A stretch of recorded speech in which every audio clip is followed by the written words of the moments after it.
What was erased before the first prayer was ever spoken, and why does the Imperium still bleed from its absence? That question coils through this forgotten chronicle like a corpse serpent, awakening as if ink itself remembers what the mind was ordered to forget. 10,000 years after the heresy, when the Emperor sits immobile upon the throne and the galaxy rots beneath his silent gaze, this record stirs. It speaks not of glory, but of a mission. 2 names were never carved upon marble. 2 gene lines were never mourned in public. The Imperium teaches that absence is obedience, yet absence, when ancient and deliberate, becomes a wound that refuses to scar. In the deepest vaults of terror, beneath sanctums warded with sigils older than the High Lords, data coffins hum without designation. They hold the echo of warriors who fought, bled, and vanished before history was sanctified. This is not a tale of betrayal alone. It is a tale of something worse: necessity. In the earliest years of the Great Crusade, when the Emperor still walked among his sons and the galaxy trembled before the promise of unity, there were whispers of divergence. Not heresy, not corruption, but a deviation too dangerous to name. The 2 Primarchs, whose designations were later scoured, had conquered worlds beyond the Astronomican's steady light, regions where reality itself bent under unknown laws. Their victories were absolute, yet strange. Populations submitted without extermination. Compliance was achieved through rites the Imperial truth could not explain. Their legionaries returned altered, their gene seed stable yet bearing anomalies no Magos biologies could reconcile. When questioned, the Primarchs spoke not in defiance but in certainty, claiming that the galaxy harbored truths even the Emperor had chosen to deny mankind. For a time they were tolerated. Results mattered. Yet the Great Crusade was not merely war. It was doctrine made manifest, and doctrine does not forgive contradiction. The first censure came quietly. Orders were redirected, reinforcements delayed, remembrances reassigned to other legions. The 2 missing legions continued to fight, increasingly isolated, their heraldry growing obscure. Where their forces marched, ruins remained intact, yet emptied, as though entire civilizations had chosen erasure over compliance. Rogue traders spoke of cities sealed from the inside, of stars going dark without orbital bombardment. The Emperor listened, and for the first time, his prescience clouded. Some among the Sigillites' inner circle recorded that Malcador aged years during these deliberations, as if proximity to the truth leached time from him. When the Primarchs were summoned to Terra, they came willingly. There was no rebellion, no fleets turned against the throne. Yet when they entered the Imperial palace, only one emerged to speak, and even he bore psychic scars that never healed. Official records claim a tragedy, an irreconcilable failure. Names were stricken, symbols destroyed, statues smashed before they could cure. The legions were not disbanded but absorbed, their warriors mind-scoured and redeployed under other banners, never to know their origin. The Emperor himself decreed the silence, and every Primarch obeyed. Even Horus, even Lorgar, accepted the erasure without question. That obedience alone suggests terror greater than treachery. In fragmented testimonies hidden within the Black Library's forbidden strata, Eldar seers speak of a moment when the human future fractured, not shattered, but split. Branching into paths even the laughing god refused to follow. One path required obliteration, the other required forgetting. The Emperor chose the latter, and humanity was diminished by the choice. During the Horus heresy, when brother turned upon brother and the Imperium bled openly, the void left by the missing Primarchs became palpable. Strategic voids appeared in battle plans, doctrines referenced without attribution, victories that should have belonged to a ghost. Guilliman's Codex, Astartes, contains structural redundancies, empty spaces where legions should have stood. Rogel Dorn was known to gaze upon these absences in silence, his fists clenched, as though fortifying something unseen. When questioned, he refused to speak. Even the traitor Primarchs never invoked the Lost Two as allies. That omission burns hotter than 1,000 lies. If chaos, ever eager to corrupt, would not claim them, then perhaps corruption was never the crime. Perhaps the truth they carried could not be allowed to exist in any pantheon, mortal or warp-born. In the millennia that followed, traces surfaced like bones through ash. Inquisitors vanished after discovering relics bearing unfamiliar genic signatures. A single Grey Knight prognostication speaks of unbrothers who wait beyond the veil, neither loyal nor damned. On a dead moon in Segmentum Obscurus, a tomb was found etched with Imperial iconography predating the heresy, sealed from the outside, its interior scoured by psychic flame. At its heart lay a shattered helm bearing a sigil unknown to the Mechanicus, yet recognized instantly by the throne world's oldest servitors. They began to weep oil. The report was sealed. The moon was virus-bombed. Silence reasserted itself, as it always does. The Adeptus Ministorum preaches that the Emperor is eternal, omniscient, infallible. Yet even divinity has blind spots it chooses to maintain. The missing Primarchs are not cautions against betrayal, they are cautions against knowing too much. Whatever they discovered in the void between stars contradicted the Emperor's great work so fundamentally that annihilation was mercy. Not for humanity, but for reality itself. In suppressed astropathic echoes, one hears fragments of a phrase repeated across centuries. The war after the war. It implies an eternal war, not of bolter and blade, but of fate struggling to correct itself. A war that cannot be won, only delayed. Now, as the Cicatrix Maledictum splits the galaxy and ancient pacts unravel, something stirs along the scars of forgotten campaigns. A resonance in the warp, familiar to no living Primarch, yet achingly known to the Emperor's dreams. Servitors report hearing marching feet in vaults long sealed. Stars once compliant flicker with forbidden heraldry in the static of augur arrays. The Imperium tells itself that the past is dead, that erasure is victory. But history is not destroyed. It waits. And if the two were removed to preserve mankind's future, one must ask why the future now seems eager to remember them. Somewhere beyond Imperial sight, a legion without a name may still be fighting, and the Emperor has not looked away yet. And so the silence began to strain, like stone singing under impossible weight. Across shrine worlds and fortress monasteries, faithful servants of the Imperium felt it as unease rather than knowledge. A battle brother of the Imperial fists dreamed of standing before an empty plinth where a Primarch statue should have been. His armor cracked, his gene seed screaming as if recognizing a forgotten sire.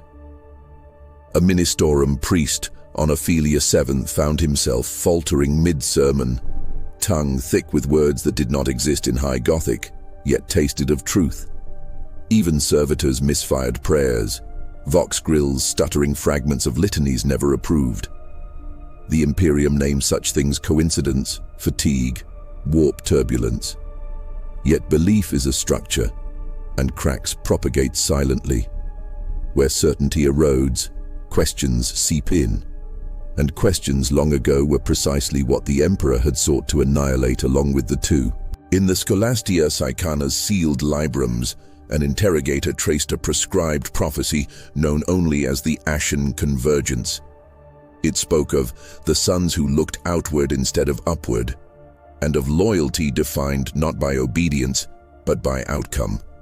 The text bore pre-heresy datation, yet referenced events yet to occur, as if time itself had been coerced into remembering a future once erased. When the interrogator presented these findings, the Ordo Historicus balked, the Ordo Malleus listened, and the Ordo Hereticus sharpened its knives. The meeting ended with no verdict, only silent agreement that the truth, if spoken aloud, might fracture what remained of Imperial unity. Records were sequestered, minds redacted, and the interrogator reassigned to a penitent crusade from which no astropathic signal would ever return. Far from Terra's marble lies, a dying guardsman bled out in a trench on a nameless rock, clutching a battered Aquila. As death claimed him, he whispered a prayer, not to the emperor enthroned, but to a faceless figure he had never seen, promising shelter beyond the war. Nearby psychers collapsed, shrieking as the warp echoed the same name back at them in chorus, layered and ancient. Commissars executed witnesses, chaplains burned iconography. Still, the rumor spread through the ranks that there was once another way to serve humanity, and it had been erased because it worked too well. Faith thrives on sacrifice, but this rumor suggested humanity itself had been sacrificed to preserve an idea. Within the Adeptus Astartes, the unease cut deepest. Chapters of uncertain lineage began experiencing synchronized anomalies, visions of battlefields with unfamiliar banners, tactical doctrines remembered but never taught. Gene seed testing returned clean results, yet something lingered beyond biology, a spiritual inheritance without a name. Chaplains preached harder, louder, drowning doubt in catechism, but belief enforced too fiercely curdles into suspicion. Accusations of deviation grew. Purity trials multiplied. Entire strike forces were quarantined not for mutation, but for thinking too precisely, asking why some victories demanded annihilation, while others demanded understanding. In the shadows of their own fortress monasteries, warriors began to wonder if loyalty meant serving the emperor's will, or correcting his choices. Among the High Lords of Terra, politics curdled into paranoia. Some whispered that the emperor's silence was not exhaustion, but vigilance, that he was watching something he had once buried. Others feared the opposite, that the Golden Throne preserved only a memory, and that the will guiding the Imperium was long dead. In council chambers veiled by incense and sanctified static, one lord presented an artifact recovered from beyond the halo stars, a broken sword whose molecular structure matched no known forge, yet whose psychic imprint radiated imperial authority of impossible magnitude. Its hilt bore no name. Its presence caused astropaths to weep and navigators to go blind. The vote to destroy it was unanimous. The vote to forget it was instantaneous. The ecclesiarchy responded as it always does, with dogma sharpened into weaponry. New catechisms were issued, reaffirming the sanctity of a mission. Silence was praised as obedience made pure. Yet underground, forbidden sects bloomed like corpse flowers, preaching that the emperor's greatest act of love was not the Imperium, but the restraint he showed when he erased his sons. These sects claimed the two had offered him a future free of endless war, one that required humanity to change rather than conquer. For this, they were declared arch-heretical, not because they denied the emperor, but because they reimagined him. And in the Imperium, imagination is the most unforgivable sin of all. On a fortress world bordering the Great Rift, augur arrays recorded the impossible. A fleet emerging from the warp without translation scars, moving in formation patterns matching no Imperial or Xenos doctrine. Their ships bore no heraldry, yet their power signatures resonated with gene-coded authority systems lost since the Great Crusade. Voxhails transmitted a single phrase, repeated in perfect low Gothic, compliance achieved, awaiting further instruction. The planetary governor ordered immediate exterminatus protocols. The request stalled in bureaucratic transmission delays. During that pause, measured in hours but echoing across eternity, the fleet vanished. In its wake remained a wake of calm warp space, as if reality itself had briefly remembered how peace felt. Back on Terra, the Astronomicon flickered, only for a heartbeat. Enough to send panic through the Navis Nobilitae and prayer riots through the hive levels. During that flicker, the Emperor's psychic aura surged, not outward but inward, collapsing upon itself like a star refusing to die. In that moment, every sanctioned psyker within range sensed not pain, but recognition, as if a presence long denied had brushed against the throne and been acknowledged. A single custodian was found kneeling before a sealed vault, helm removed, tears streaking his ageless face. He could not explain why he was there, only that he felt forgiven. The truth, long buried, now presses upward with tectonic patience. Perhaps the two were not failures, nor traitors, nor victims of corruption. Perhaps they were loyal beyond endurance, willing to bear erasure so humanity could survive a lie it was not ready to abandon. Or perhaps they endure still, shepherding a war unseen, correcting the Emperor's great design from the shadows he cast. As the galaxy fractures and gods walk openly once more, the most dangerous revelation is not that the Imperium lies, but that it lies for a reason no one remembers. And now, something ancient has begun to ask whether that reason still holds. The galaxy did not scream as it broke. It exhaled, long and weary, like a penitent star finally permitted to die. Along the scar of the great rift, worlds burned without witness, their prayers dissolving into static before they reached the throne. Those who still believed clung harder, fingers bleeding against scripture and ritual, insisting meaning could not rot simply because the universe did. A lone confessor aboard a pilgrim barge wrote his final confession into a vox slate as the ship drifted powerless. He no longer asked why suffering existed. He asked why it felt orchestrated, as though history itself were guiding humanity toward a lesson long delayed. When the void claimed him, his last recorded words were not praise but apology, addressed to a name he could not remember, yet somehow knew had once been forbidden. On a war-torn shrine world, Astartes fought cultists beneath a collapsing cathedral, bolters roaring hymns of annihilation. Between shell bursts, a librarian staggered as visions seized him. Battlefields layered atop one another, the same war fought in different ways, some ending in fire, others in silence. He saw warriors bearing Imperial gene markers, but wielding restraint like a weapon, choosing preservation over purgation. The visions tore something open inside him, and for the first time in centuries of indoctrination, doubt outweighed duty.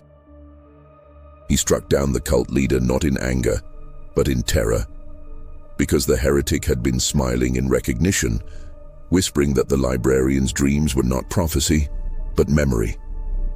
When the librarian reported his episode, his chapter master ordered immediate soul binding. The ritual failed. Something inside him refused to be sealed again. In the halls beneath the Imperial palace, where even custodians tread rarely, ancient machines began to hum. Devices designed not to catalog history, but to correct it activated after millennia of dormancy. Data scrolls unfurled containing timelines never approved, campaigns erased mid-sentence, and annotations written in the Emperor's own psychic cipher, yet marked incomplete. Malcador's name appeared repeatedly, not as architect but as warden. Among these records was a final directive: contingency salarius, execution deferred. No High Lord dared speak its implications aloud. They understood at once that the erasure of the two had never been absolute. It had been a pause, and pauses, in the language of gods, imply continuation.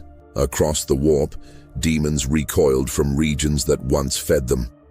Places where despair should have bloomed instead manifested sterile calm, as if belief itself were being siphoned away. The ruinous powers raged, not with triumph, but with irritation. They remembered the two, not as enemies, but as variables, forces that neither worshipped nor denied them, but circumvented them entirely. A greater demon of Tzeentch screamed a truth into the Imperium before being torn apart by paradox, that the Emperor's greatest fear had never been chaos. It had been irrelevance, and the two had glimpsed a humanity that did not require gods at all. In a forgotten segmentum, A civil war ended without explanation. Armies laid down their weapons simultaneously, leaders weeping as if waking from shared amnesia. In the aftermath, investigators found a single sigil carved into every command bunker and reliquary, an eclipse bisected by a vertical line. No accompanying message, no demand, only absence. Survivors reported feeling watched, not judged, freed.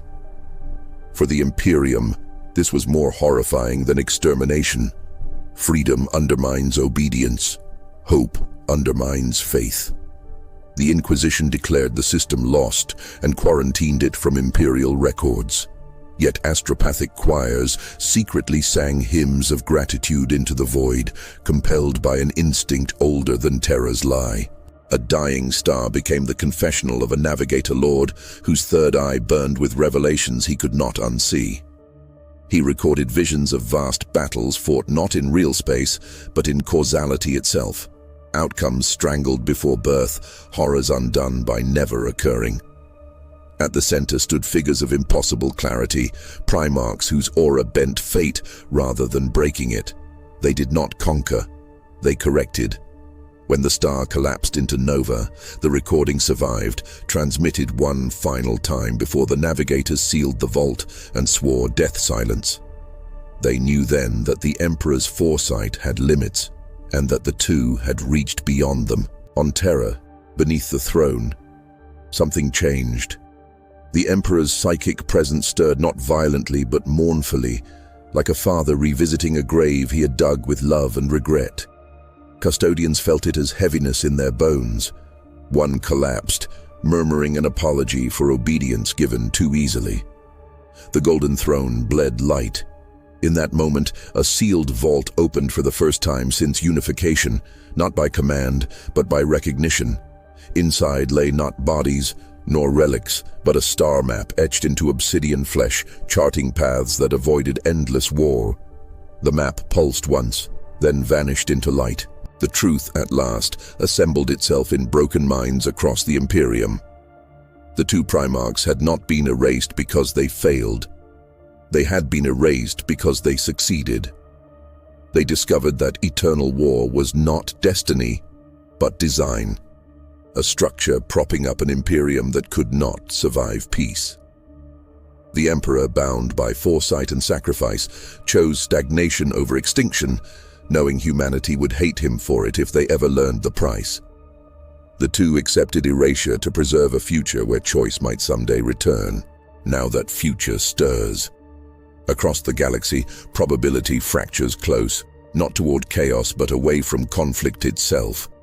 The Imperium feels it as betrayal, chaos feels it as starvation, and somewhere, beyond the reach of gods, two forgotten sons move once more, not to claim thrones, not to demand absolution, but to finish a war that was never meant to be fought with weapons.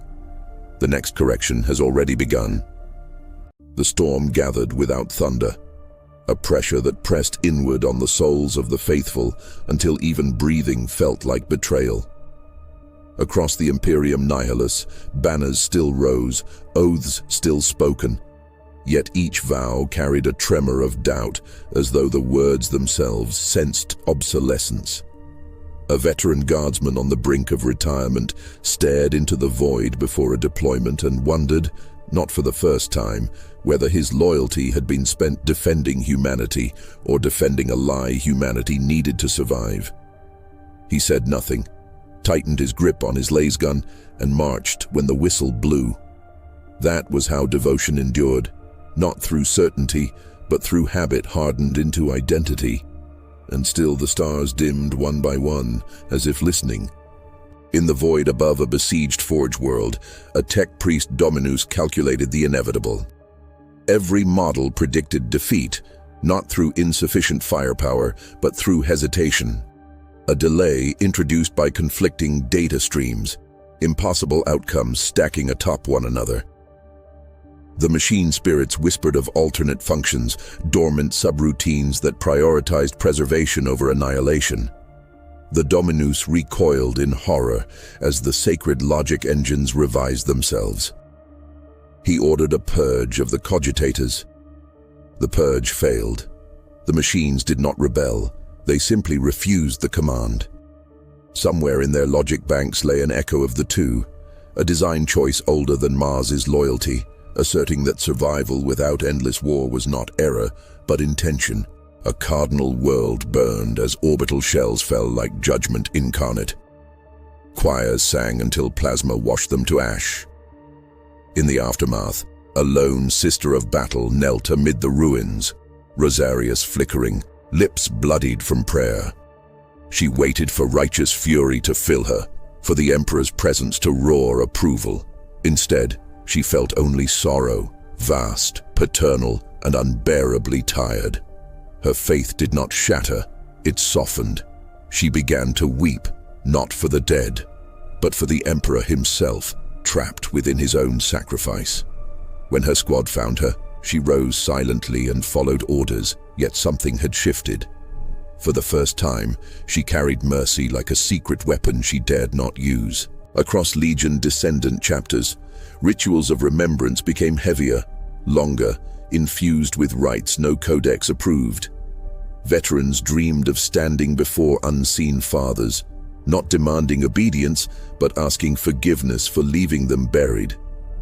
One such dream ended in blood, as a sergeant awoke screaming and carved the eclipse sigil into his own breastplate before being restrained. He begged his chaplain not for absolution, but for permission to stop fighting. The chaplain's Crozius trembled in his grasp. He denied the request, delivered judgment as doctrine required, and spent the rest of the cycle staring at the stars, wondering which was worse, the heresy or the truth that made it tempting. Political knives slid from shadows on Terra, their edges honed by desperation. Factions formed not around chaos or loyalty, but around futures. One cabal argued that the Imperium must embrace annihilation to remain pure. Another whispered that controlled revelation could reshape devotion into something less brittle. Assassinations followed. Vox channels went dark, entire bloodlines vanished overnight. Yet behind it all lurked an unspoken fear, that the Emperor might awaken not to rule, but to repent. Power built on sacrifice cannot survive forgiveness. The High Lords prayed fervently that the throne would remain silent. Some prayers are answered by their delay. At the edge of known space, a crusade fleet encountered resistance it could not categorize. Enemy formations disengaged before decisive blows, retreating along vectors that minimized collateral devastation. When pursued, they dissolved into warp eddies that left no corruption behind. The Lord Admiral fumed, demanding total war. His navigators refused to plot the course. They spoke of corridors opening where they should not exist, paths of reduced entropy, corridors humanity once walked before fear closed the door. The Admiral executed one for insubordination. The remaining navigators bowed and silently altered the fleet's course away from massacre. Later, the Admiral would die in his sleep, face peaceful, hands folded as if in gratitude. Deep beneath Terra, a custodian stood alone before the Emperor's throne, feeling the weight of 10,000 years settle like dust upon his shoulders. He remembered standing vigil as laws were written to be broken, suns erased to preserve the species that would curse their absence. He had obeyed without question. Now, doubt gnawed at his perfection. He felt the throne's light pulse, not in command, but in warning. A truth pressed against his mind, one he had sworn never to hear, that the Emperor had foreseen this moment and allowed it anyway. That faith was not meant to survive unchanged, that stagnation was the true death. In the warp, tides shifted violently, as if reality itself recoiled. Demons screamed as their playground shrank, their promised eternities intersecting with fixed points immune to corruption. Gods of chaos raged, not in rage alone, but in fear. Something was undoing their victories not by opposing them, but by removing the need for them. The great game faltered as causality corrected itself, whole wars evaporating before their first shot. Somewhere between real space and unreality, a presence observed this unraveling with quiet resolve. Measuring the cost of intervention against the cost of delay, the Imperium's armies marched regardless. They always did. Faith demanded motion, even toward extinction. On a desolate world awaiting compliance, soldiers dug trenches beneath a sky bruised purple by warp storms. Silence dominated the hours before battle, thick enough to choke. Then, vox nets crackled, not with enemy threats, but with a broadcast no Imperial cipher recognized. A calm voice spoke, layered with authority and sorrow, addressing humanity as equals rather than subjects. "Stand down," it said. "You have already won." Commissars raised pistols, chaplains shouted litanies. And still the voice continued, describing futures without endless graves, without thrones fed by suffering. As orbital guns powered up and soldiers fixed bayonets, a shadow crossed the world's sun, not a fleet, not a storm, but a correction, precise and deliberate. Time itself seemed to hesitate. In that suspended breath before annihilation, the truth finally crystallized. The two were not returning to challenge the Imperium. They were returning to decide whether it deserved to continue at all. The moment stretched until it broke. Trenches trembled, bolters barked half-formed prayers. Then the sky folded inward, not torn by warp fire, but drawn tight as parchment beneath a deliberate hand. Light drained, sound thinned, and every living thing felt itself weighed, not by judgment but by attention. Soldiers froze mid-charge, bayonets hovering inches from flesh, as if time itself had been gently seized by the throat. The voice returned closer now, no longer carried by vox or warp, but resonating inside bone and memory. It spoke names never recorded. It spoke battles never fought. It spoke of sons who had watched humanity bleed itself raw in the name of obedience, and decided obedience was not salvation. And somewhere far beyond sight, two presences drew nearer, not like conquerors, but like surgeons approaching a wound that had festered for 10,000 years. Chaos erupted where resistance still existed. Commissars fired, chaplains screamed defiance. The spells of sanctioned psychers shattered against an invisible plane, their minds collapsing inward as forbidden truths tore through them. Sharp moments, screams cut short, skulls rupturing with prophecy, a Lehman Russ flipping end over end as gravity briefly forgot itself. Then stillness returned, thicker than before. In that silence, an Astartes captain fell to his knees, weapon slipping from gauntleted fingers.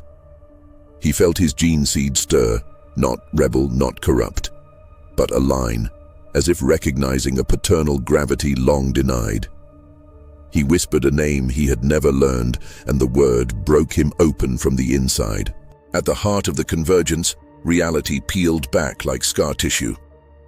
Two figures emerged, not wholly corporeal, not wholly psychic, wearing armor older than the Imperium and cleaner than any relic. Their faces bore the Emperor's hand unmistakably, noble, severe, devastatingly human. Around them causality bent, bolter shells aged to dust mid-flight. Prayers reached their lips and turned into questions. They did not raise blades, they raised memory. With a gesture, entire campaigns unraveled, decades of slaughter revealed as avoidable branches amputated by fear. One Primarch looked upon the soldiers and wept openly, tears burning like falling stars. The other remained silent, gaze fixed beyond the battlefield toward Terra itself. On the golden throne, the Emperor convulsed, not in agony but in resonance. The Astronomicon flared so bright, astropaths across the galaxy clawed their eyes out, convinced dawn had come at last. Custodians fell to one knee, then both. The Emperor's psychic voice cracked through sealed vaults and forgotten bones, not as command, but as confession. He acknowledged the lie. He acknowledged the necessity.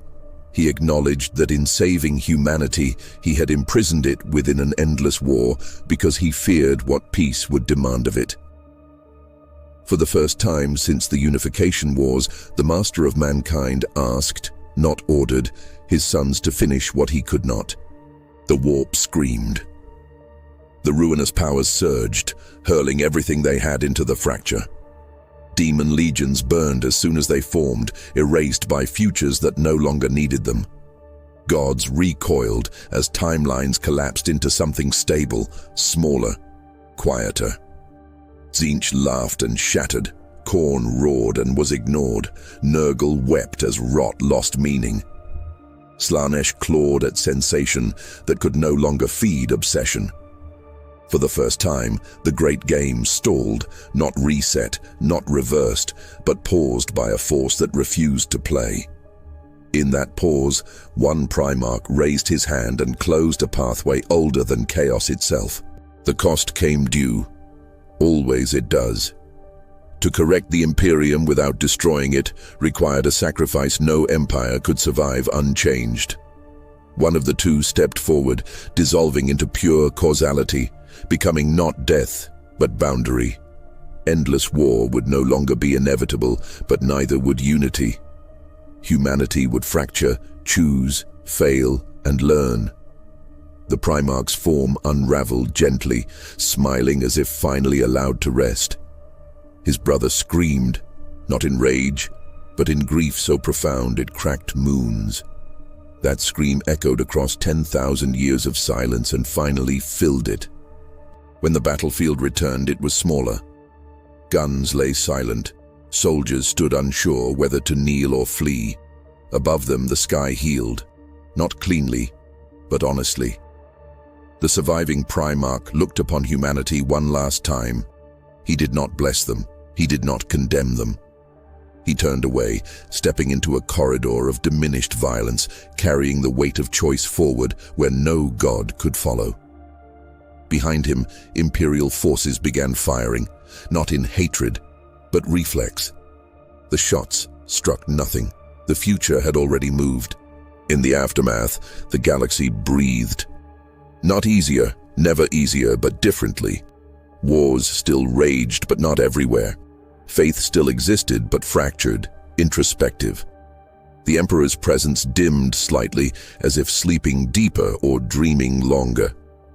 New doctrines quietly formed around restraint. Old banners fell, new ones rose without proclamation. History resisted correction, but could not fully deny it anymore. And deep within the throne's mechanisms, a final unreadable datum activated. Contingency Solarius. Stage 2 initiated. No explanation followed, only a question etched into reality itself, patient and waiting. What will humanity choose to do with a future no longer written in blood? The war did not end with trumpets or proclamation. It receded like a tide, uncertain whether it was permitted to return. In the long aftermath, worlds counted their dead in whispers, afraid to speak numbers that might summon meaning. On a broken shrine world, a cathedral stood roofless beneath uncaring stars, its saints toppled, its bells long melted into ammunition. Wind moved through shattered arches and sounded almost like prayer, though no one knelt to hear it. A remembrancer arrived too late to record heroism, too early to understand peace. He wrote instead of absence, of banners burned away by stellar radiation, of thrones left empty not by rebellion, but by choice. He wondered if the Imperium had finally learned the difference between survival and salvation, or whether it had merely learned to suffer more quietly. Across once contested battlefields, machines rusted undisturbed. Titans stood frozen mid-stride, their god engines reduced to memorials by indecision and dust. No hymns echoed from their cathedrals of steel. Only carrion birds circled, unsure whether the fallen were food or relics. Guardsmen who survived returned home not as heroes, but as strangers who had glimpsed something unshareable. They spoke of silence louder than artillery, of orders that never came, of moments where the universe itself seemed to hesitate before allowing violence.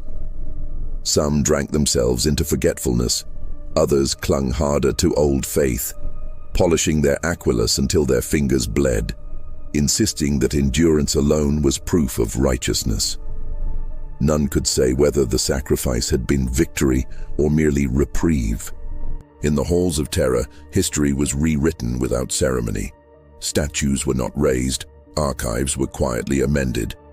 Entire millennia received new footnotes carefully vague. The High Lords presented continuity to the masses, speaking of strategic realignments and doctrinal clarity. Yet behind closed doors, they argued in hushed, terrified tones. How does an empire built on eternal war govern when war is no longer certain? How does devotion survive when obedience is no longer absolute? Priests rewrote sermons, emphasizing humility over conquest. Some wept as they erased the old verses, feeling they were burying saints a second time. Others felt relief and dared not confess it. On distant frontiers, warp routes stabilized where storms had raged for centuries. Pilgrims reported journeys without visions, without screaming choirs, without miracles. Some called this abandonment. Others called it mercy. Navigator houses documented subtle changes in the Imperium, describing corridors that closed gently rather than collapsing into madness. They stopped naming it anomaly and began calling it intention. Still, chaos endured, wounded but alive, retreating into depths older and colder. The great game had not ended. It had been disrupted, denied its inevitability. Even gods, it seemed, could be starved when belief learned restraint. A custodian walked the outer walls of the Imperial palace alone, armor dulled by centuries of vigilance. He remembered every order he had followed without hesitation, every truth he had never been permitted to hear. Now he stood watch, not over a perfect god-emperor, but over a dreaming relic of sacrifice and regret. The throne hummed softly, less strained than before, as if some burden had been lifted elsewhere. The custodian did not pray. He simply stood, spear grounded, fulfilling duty stripped of certainty. In that, there was a quiet honor no litany could express. Somewhere beyond the mapped stars, a lone Primarch walked paths only probability could measure. He did not look back. Behind him trailed echoes of battles never fought, massacres undone, futures left deliberately unresolved. He carried grief like a mantle and hope like a wound, knowing both would shape what came next. Humanity would fail again. It always did. But it would fail by choice now, not design. That, he believed, was worth erasure, worth exile, worth the brother he had lost to make it so. The remembrancer finished his chronicle on a moon where nothing grew and no flag flew. He sealed the record without declaring it truth. He labeled it a testament. He did not know if it would be preserved or burned. He only knew that silence had meaning now, and that the stars no longer screamed quite so loudly. As he gazed into the void, he asked questions no archivist could answer. Was faith still faith if it allowed doubt? Was survival enough if it demanded endless suffering? And if gods required lies to protect mankind, what became of mankind when the lie finally cracked? The galaxy offered no reply. Only starlight. Only ruins, only the faint persistence of life continuing out of habit and stubborn hope. These are the ashes of an age, scattered among constellations that will never remember our names. If you have witnessed this chronicle, stand with us against forgetting. Leave your mark in the margins of history.